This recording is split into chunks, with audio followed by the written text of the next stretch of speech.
Now, about that honeymoon.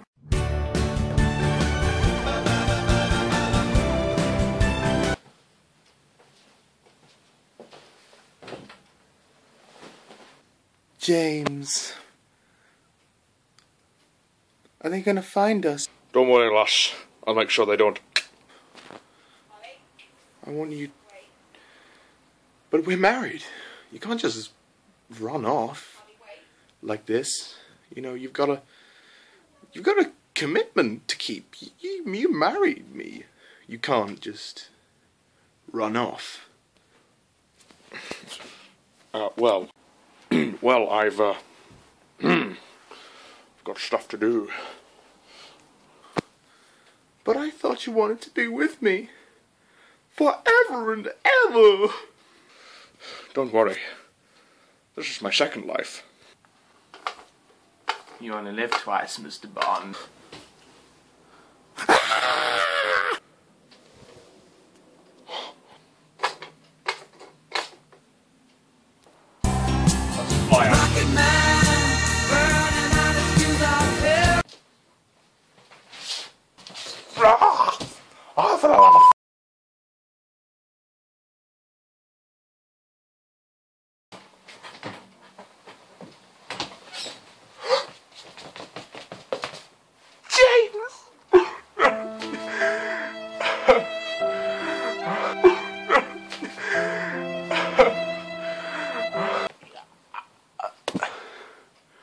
I told you. This is my second life.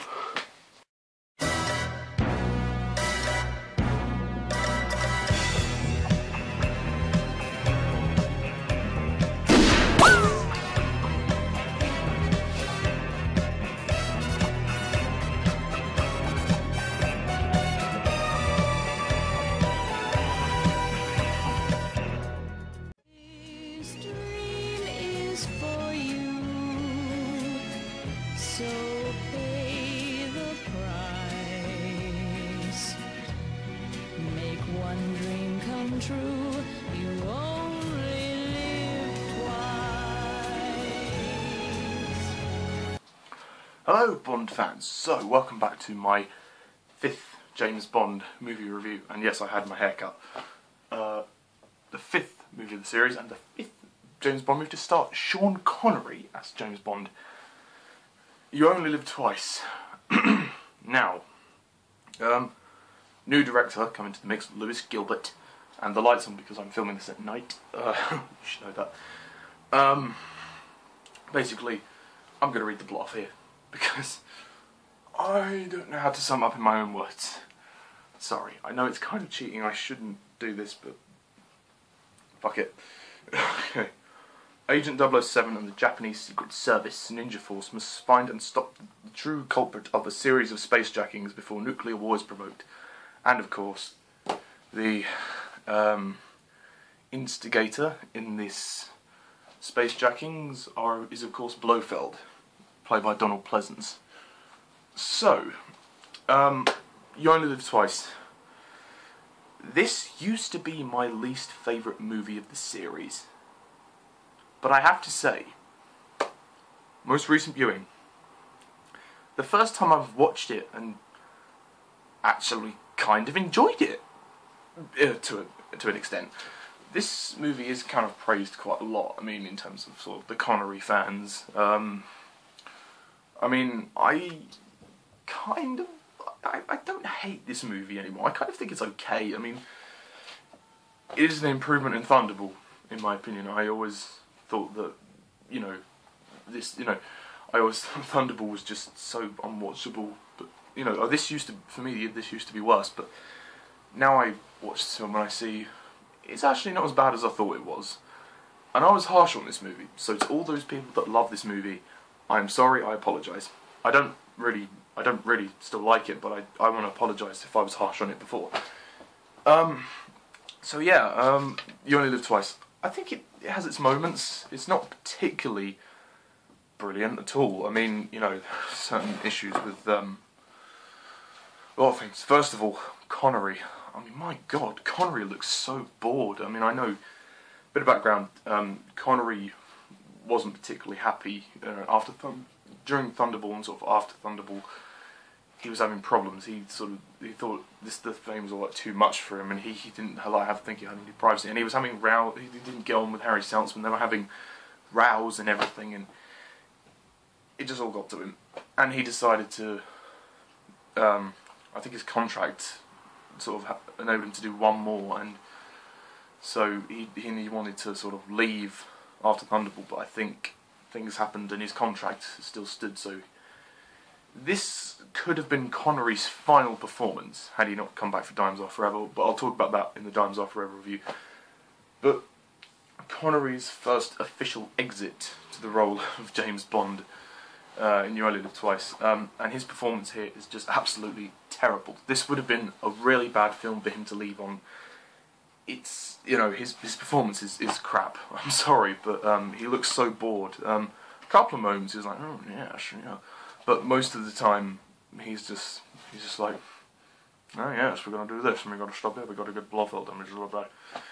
His face is just blank the entire time. You're like, I kind of feel sorry for you, but you could have at least acted. You know, you could have at least tried to convey a sense of, you know, sort of emotion from the character. It just feels like it's a very blank sort of bland portrayal this time, and it kind of lost my attention of the movie. It kind of made me think, oh, well, I don't care about Bond very much in this movie, so that makes the audience not really want to care very much, which is a problem for me. I think, you know, the poor performance of Connery does set the tone for this movie. It sets a kind of a vibe that says not many people would particularly, not many of the people that aren't as big of fans of Connery, they're not going to pay as much attention to the to this film. I mean, I like Connery as Bond. I think he's great. Like in his first three, he's really good. Thunderball, meh, and this one, just crap. He's terrible in here. I'm sorry. No matter, I know he's the original. He is a good Bond. He is good, and he is the original. But his performance in this movie is utter crap. He just doesn't deliver. And I know he had problems behind the scenes, but he shouldn't have let that come on screen. The direction by Lewis Gilbert is somewhat baffling. I mean, I kind of like some parts of his direction, but it just feels a bit silly. I mean, this is sort of the first movie in the series when I thought, okay, this is a bit silly. I mean, you know, there's never really a moment that I thought, oh, wow, I can't wait to get to that bit, or, you know, well, apart from the climax. I thought the climax was spectacular, and that's what I wanted from the whole movie. Not like a big action spectacle, but just I wanted like a spectacular ride of a Bond movie, but it doesn't deliver. This movie feels like it's trying to be, it doesn't know what it wants to be. It tries to be like a documentary of Japan. It's like the way it's shot, like, it's like you're giving me shots of the landscape and the, I like establishing shots. I like establishing shots. You need establishing shots in a film to, well, establish where the characters are and what scene, and you know where the audience is being taken at the current moment. But that's all we get. Like in the middle section when Connery like hides away from, you know, Blofeld and the people that are trying to get him, and when he's like training and all that, it's just like, what the hell? Like, this isn't James Bond. And people have said that, you know, the only film in the series when Bond gets married is On Her Majesty's Secret Service. Wrong. Wrong. Bond gets married in this movie to a Japanese one. I know it's a Japanese wedding, but it still counts. They did actually perform the ceremony, and it did happen. It wasn't like a fake wedding. It did happen. They actually got married, just so he could go undercover. To be honest, I find this kind of unnecessary, because, yes, he can hide away, you know, he can train, but he doesn't have to marry. I mean, you know, it's a bit excessive, really. And, the worst bit about this movie, when they try and make Sean Connery Japanese, I'm sorry, what the fuck? What the actual fuck? There is no need for that. Absolutely no need. It's uncalled for. what were the makeup team even thinking? I mean, why? There's no reason for him to do that, or to blend in. It's not like he has a Japanese face that would blend in. You know, you might as well just make him a mask, and so he can put that on. That would be so much more convincing than just, oh, a bit of a nip and tuck here and there. No. This is just the one moment when you go, it's bloody stupid. Stop it. Now, like, I mean, what were they thinking when they wrote the script? Let's make Connery Japanese. It's almost somewhat racist, in a sense. I know that come on, it is slightly racist. Having a Scottish man go Japanese, it doesn't work. Like, you just can't do it. Oh my god, it's just... It's utterly insurmountable to watch. It is cringe-worthy to watch, and it's terrible. You actually see him get the things done, and, you know... Oh, it's crap. Another thing that was crap in this movie, the Bond girls. I neither know... I can't even tell the difference, nor do I care about Aki or Kissy, or... To me, they're both the same, but pretty much they're just two of the same person. I actually forgot. I was like, oh yeah, the other one died. I forgot. It's like, you know what, you might as well just have it as one character, and not bother killing off Aki, you know. The actresses were okay, I guess, but the characters just did nothing, and, you know, the Bond girls are useless. I mean, yeah, to an extent they were attractive, I guess they were. As far as Japanese women go, they were attractive, I'm not gonna lie.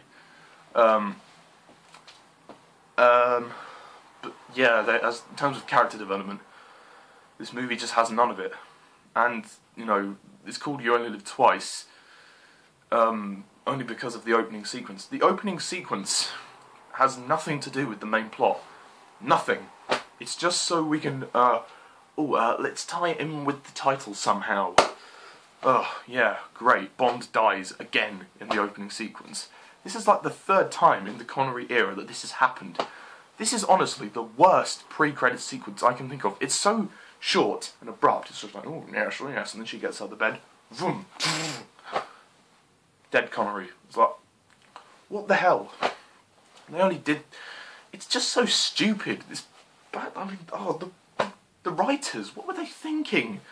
It's absolutely silly. Although, actually, what follows is a beautiful title sequence by Roald Dahl. Wait, no. Is it Roald Dahl? No, sorry, Maurice Binder. Roald Dahl did the screenplay. My bad. I mean, you know, there is something quite beautiful about this film. This movie does have, like, a beautiful resonance to it, but it just feels a bit silly, so therefore all the other... You're not sort of thinking about the, you know, how beautiful Japan is and how beautiful this, you know, the music and the title sequence is. You just, there's too much of everything else which is just too silly. Some of the dialogue is pretty bad as well. I mean, I'm not gonna... It's like, yeah, this is my second life. You only live twice, Mr. Bond. Jesus Christ. Donald Pleasence as Blofeld. What? Oh, come on. Seriously, after Largo, do you think they would have learned? Is he better than Largo? No. Well, he's probably just as bad. Donald Pleasence has the charisma of a cactus. He has no acting screen presence at all. He is just so bland. He's barely in the movie as well. I mean, whether that's a good or bad thing, that's up to you. He's just terrible. I mean, you know, he's worse than Connery in this movie. He's worse than Connery. Oh my god, the acting in this movie is pretty bad. I'm not gonna lie. Apart from the woman, I can't remember her name. The woman who's that villain, she's ginger haired. She's attractive. She's really good looking. I can't remember her name. I can't remember the character's name or the actress's name, but she was probably the best performance in the entire movie. Desmond Llewellyn as Q gets to do more, but the little Nelly thing is just stupid, and that sort of chase is just... by that point you're like, we're an hour into this movie. And it just doesn't... It doesn't work. This movie has so many... What I can call this is wasted potential. I mean, there are things in this that work.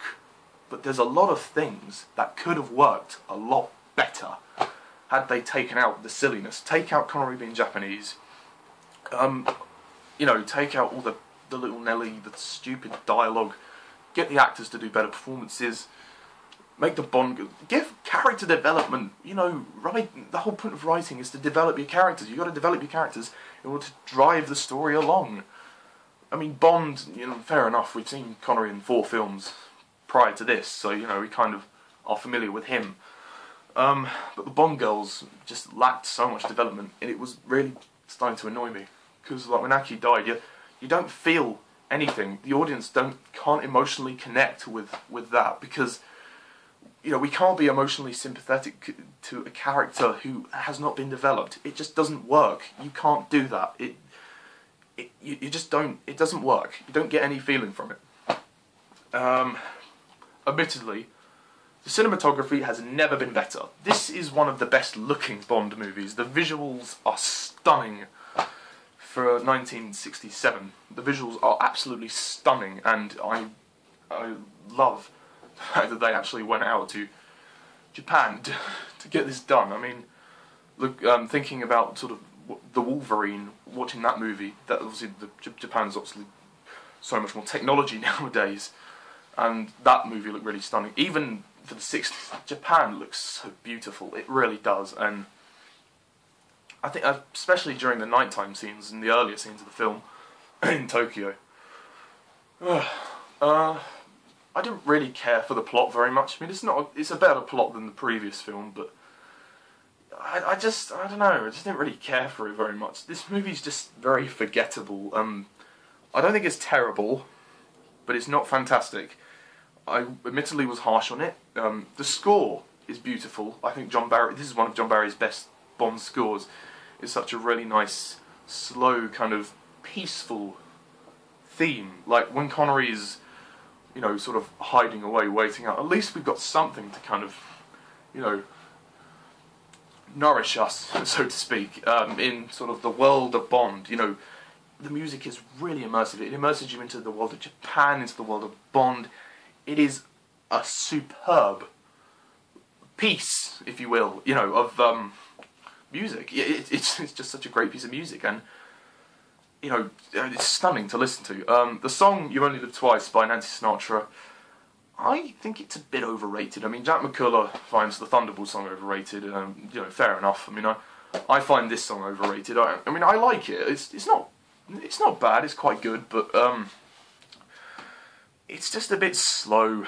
I mean, it's a bit too slow. Like, it's like it's like da, da, da, da, da, da, da, da. This dream is for you.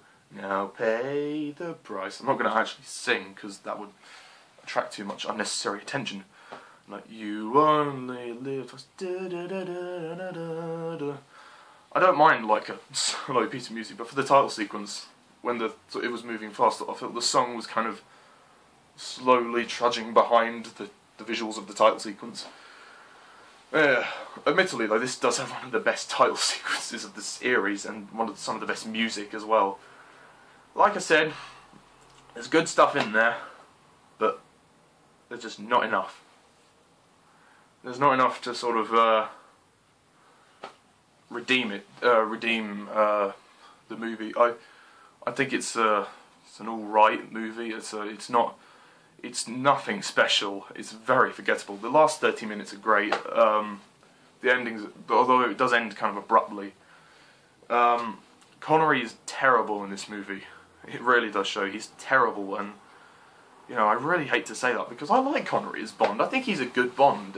He's not my favourite, as you know, but I mean, Daniel Craig's my favourite. But Connery did begin the series, and it's, you know, if he was to end on this film, it would be really terrible. You know, just to, you know, I'd feel ashamed as a Bond fan to see him end on there, because I just thought, you know, you could do so much more. So much more! Sorry. You know, he's better than that. But yeah, no, regretfully, I don't really like this film very much. I think it's an alright movie. It has some okay moments, but it's a bit silly. I think this was the beginning of kind of the silliness of Bond. People say that it started with the Roger Moore era. No, it started with the Connery era. Admittedly, in the next movie, On Her Majesty's Secret Service, they do return to form. And then, yeah, diamonds are forever, but I'll talk about those in future reviews. But for now, let's close this off by saying the production design by Ken Adam is masterful, is superb. Like, Ken Adams' production design has never been better. This is probably that has some of the best production design of the entire series. It's that good. I mean, look at the sets and just look at the locations. It blends together so well. Like I said, this is like one of the most visually stunning Bond movies. It looks so good looking. Like, visually, it looks really like a good looking film. So yeah, I can't particularly slate this movie that much. I'm gonna have to give this movie, if I'm gonna rate it, I'm going to give this movie, I'm gonna give it 5 out of 10. This dream is for you, so pay the price. Make one dream come true. You only live twice. Yeah, it has a lot of problems. It could have been like 8 or 9 had they sorted out some of the silliness. A lot of you are probably going to be annoyed with me for putting it, you know, so low on my list, and I do think it's a little bit crap, but you know, it does have some, yeah, it has some good moments and it has some crappy moments. It's a really, really mixed bag. It has more bad than good, hence why it's kind of getting 5 out of 10. But yeah, in the end, that's You Only Live Twice. So Connery leaves the role of James Bond. For now. Alan Kalo. For now. And so the next actor to play James Bond is George Lazenby, which is why next time we shall be looking at On Her Majesty's Secret Service, which is the one and only George Lazenby Bond film. I cannot wait to review that one. So yes, but the Connery era is not over yet. So yeah, thank you all for watching very much. And as always, I'm Mr. Thomas11. See ya.